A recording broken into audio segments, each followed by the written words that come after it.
Hello दोस्तों, welcome to money stocks. इस video के अंदर मल्टीपल स्टॉक्स के बारे में हम लोग बात करने वाले हैं। सबसे पहले हम लोग बात करेंगे एचडीएफसी बैंक के बारे में। तो एचडीएफसी बैंक की अगर बात की जाए तो आज के दिन एक नहीं के बराबर परफॉर्मेंस कंपनी ने परफॉर्म किया और 1670 रुपये की क्लोजिंग हमें एचडीएफसी बैंक के अंदर देखने को मिली। स्पेशली एक इवेंट हमें एचडीएफसी बैंक के अंदर होने वाला है जो कि मर्जर। तो मर्जर होता क्या है? मर्जर की अगर दोस्तों बातचीत की जाए तो एक दोनों सेपरेट हमें एंटिटी है, वो एक हमें एंटिटी हमें होने वाली है। इसी को आप ये बोल सकते हो, दोनों कंपनी एक दूसरे के साथ मर्ज होने वाले ही, कंबाइन होने वाले ही, पावर 2 गुना बढ़ने वाले हैं। इसी को आप ये बोल सकते हो मर्जर। और मर्जर होता क्या है?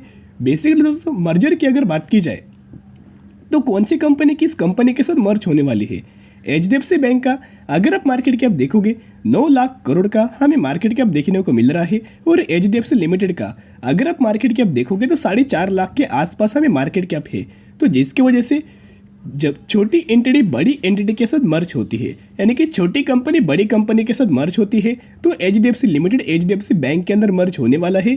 और एचडीएफसी लिमिटेड फिर दोस्तों आपको कभी भी मार्केट के अंदर नहीं दिखने वाला और एचडीएफसी बैंक ही आपको मार्केट के अंदर दोस्तों दिखने वाला है। तो मर्जर की न्यूज़ तो हमें स्प्रेड हो चुकी थी और एनसीएलटी के द्वारा भी अप्रूव हुआ था। लेकिन क्या हुआ कि मर्जर कब होने वाला है? अगले महीने होने वाला है, इस महीने होने वाला है। तो मर्जर कब होने वाला है?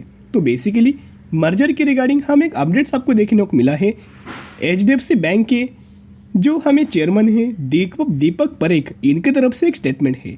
एचडीएफसी ट्विन में मर्ज बाय अप्रैल नेक्स्ट ईयर, यानी कि अप्रैल 2023। इनका ये मानना है कि मर्जर हमें अप्रैल 2023 में देखने वाला है और उसी वक्त हम मर्ज करने वाले हैं। अभी एचडीएफसी ट्विन यानी कि कौन?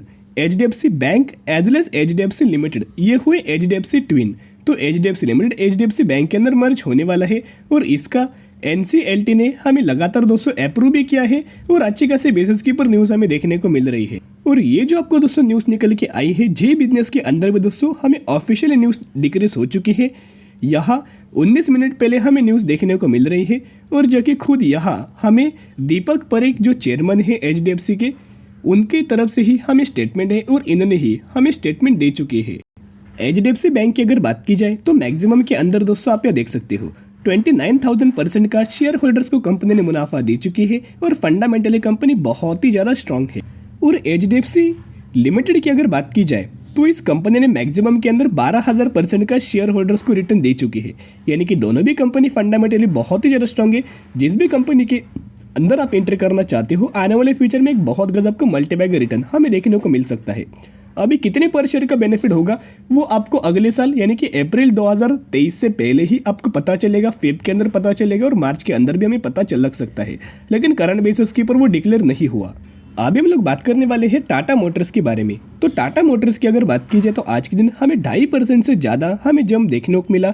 इतना ज़्यादा वॉलेटाइल मार्केट के अंदर भी हमें टाटा मोटर्स के अंदर 2.5% की जंप हुआ।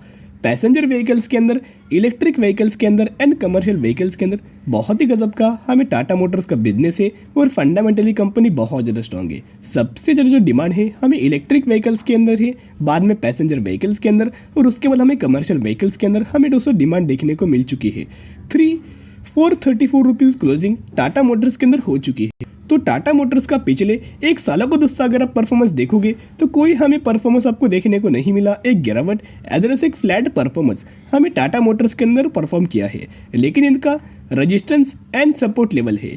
तो रजिस्टेंस लेवल की अगर बात की तो ये लेवल्स, तो रजिस्टेंस लेवल है 500 रुपीज़ के लेवल और सपोर्ट लेवल की अगर बात की जाए 390 रुपीज़ का हमें सपोर्ट लेवल देखने को मिल रहा है। तो अपनी डायरी के अंदर ये दोनों लेवल्स आप नोट कीजिएगा। और टाटा मोटर्स के अंदर दोस्तों अगर आप बाइंग करना चाहते हो, buy on the strategy apply करना और लंबे समय के लिए आप ये होल्ड करके चल सकते हैं। तो टाटा मोटर्स के अंदर किस तरह से न्यूज़ आई है आप यह डेट एंड टाइम नोट करना। आज के दिन हमें न्यूज़ देखने को मिल रही है। Tata motor joint hands with HDFC bank for EV dealer financing. तो बेसिकली टाटा मोटर्स की और एचडीएफसी बैंक की एक दूसरे के साथ हमें पार्टनरशिप देखने को मिली है। जब भी किसी भी कंपनी के एक दूसरे के साथ हमें पार्टनरशिप देखने को मिल जाती है, दोनों कंपनी को विन विन सिचुएशन के हिसाब से, आने वाले फ्यूचर के हिसाब से आपको दोस्तों बेनिफिट देखने को मिल जाता है। यानी कि जो भी टाटा मोटर्स से व्हीकल्स जो भी लोग परचेस करने वाले हैं उनको फाइनेंस कौन करने वाला है? एचडीएफसी बैंक हमें फाइनेंस कर सकता है। और कंप्लीट न्यूज़ के अंदर भी दोस्तों यही हमें मेंशन किया है।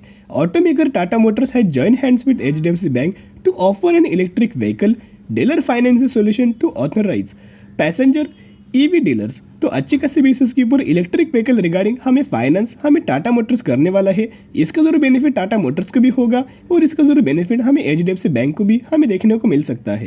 और टाटा मोटर्स का अगर आप Q2 का रिजल्ट देखोगे तो बहुत ही शानदार तरीके से कंपनी ने परफॉर्म किया है। रेवेन्यूज के अंदर भी 29% की जंप, नेट इनकम के अंदर 79% की जंप और नेट प्रॉफिट मार्जिन के अंदर 84% की जंप, यानी कि जितने भी पैरामीटर से Q2 के अंदर टाटा मोटर्स ने बहुत ही शानदार तरीके से परफॉर्म किया है। लेकिन इसके रिगार्डिंग कोई भी हमें जंप अभी तक हमें टाटा मोटर्स के अंदर देखने को नहीं मिली, तो ये पॉइंट नोट करना। तो टाटा मोटर्स के अंदर एक ही न्यूज़ हमें निकल के आई थी, एक ही अपडेट्स हमें देखने को मिले थे, वो मैंने आपके साथ शेयर कर चुका हूँ। और आने वाले फ्यूचर में दोस्तों ये पॉइंट नोट करना कि 2025 तक और ज़्यादा कंपनी इलेक्ट्रिक व्हीकल्स की लॉन्च करने वाली है। मैन्युफैक्चरिंग करंट बेसिस के ऊपर प्रोसेसिंग के अंदर देखने को मिल रही है, यानी कि आने वाले समय में और ज़्यादा इलेक्ट्रिक व्हीकल्स के वेरिएंट आ सकते हैं, नए नए मॉडल हमें कंपनी लॉन्च कर सकती है।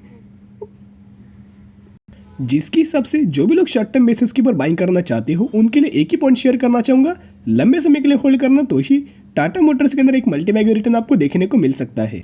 और जो भी लेवल्स मैंने आपके साथ टाटा मोटर्स के रिगार्डिंग शेयर की वो आप डायरी के ऊपर नोट कर सकते हो। अभी हम लोग बात करेंगे एक कंपनी के अंदर आपको 1:2 रेशियो के अंदर स्प्लिट का बेनिफिट मिलने वाला है। करंटली फेस वैल्यू 10 है और नए जो फेस वैल्यू होने वाला है 5 होने वाला है, यानी कि 1:2 रेशियो के अंदर आपको स्प्लिट का बेनिफिट मिलने वाला है। अगर आपके पास इस कंपनी के 1 शेयर होंगे तो 1 के बदले 2 शेयर मिलेंगे। अगर आपके पास इस कंपनी के 100 शेयर होंगे तो 100 के बदले 200 शेयर मिलेंगे। और अगर आपके पास इस कंपनी के 1000 शेयर होंगे तो 1000 के बदले 2000 आपको शेयर्स मिल जाएंगे। यानी कि इसी रेशियो के अंदर इसी कंपनी के अंदर आपको दोस्तों स्प्लिट का बेनिफिट मिलने वाला है।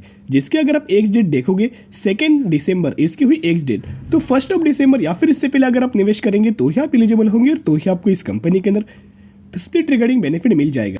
तो हम लोग कौन सी कंपनी के बारे में बात करें जिसका प्राइसिंग 409 रुपये है और मैक्सिमम के अंदर 200% का शेयर होल्डर्स को मुनाफा मिल चुका है। इसका भी अगर आप मार्केट कैप देखोगे 800 करोड़ का मार्केट कैप। ये जो कंपनी है हम स्मॉल कैप कैटेगरी से बिलोंग करती है। और हम लोग बात करें रेखिता इंफ्रास्ट्रक्चर लिमिटेड के बारे में, तो कंपनी के नाम में ही इस कंपनी का काम है, इस कंपनी का बिजनेस है। बेसिकली कंपनी इंफ्रास्ट्रक्चर सेक्टर से बिलोंग करती, बहुत ही शानदार तरीके से कंपनी का बिजनेस है। तो अभी हम आ चुके अबाउट सेक्शन के अंदर। यहाँ अगर आप कंपनी का बिजनेस भी देख सकते हो, it is engage in the business of pipeline laying by providing comprehensive erection, testing and commissioning of oil and gas pipeline, city gas distribution project and operation and maintenance. तो इन services के अंदर company service provide करती है। और इस company के अगर आप शेयर होल्डिंग पैटर्न्स देखोगे तो प्रमोटर्स के पास 74% की होल्डिंग है, बहुत ही शानदार तरीके से होल्डिंग है। चौंकाने वाली बात यह है कि एफआईज कंप्लीटली हम इस कंपनी के अंदर माल इंक्रीज करने की कोशिश कर रहे हैं, बाइंग हमें करने की कोशिश कर रहे हैं।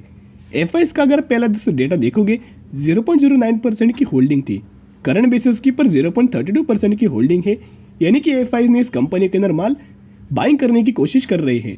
अभी भी दोस्तों बहुत ही गजब का हमें समय निकल के आया है। कंप्लीट कंपनी के अंदर दोस्तों निवेश करने से पहले स्टडी की जगह, एनालिसिस की जगह, उसके बाद आप निवेश करने की कोशिश कर सकते हो। आज के लिए इतने, अगर आपको वीडियो पसंद आए जरूर वीडियो को लाइक शेयर एंड सब्सक्राइब कर सकते हो। फिर मिलेंगे, बाय।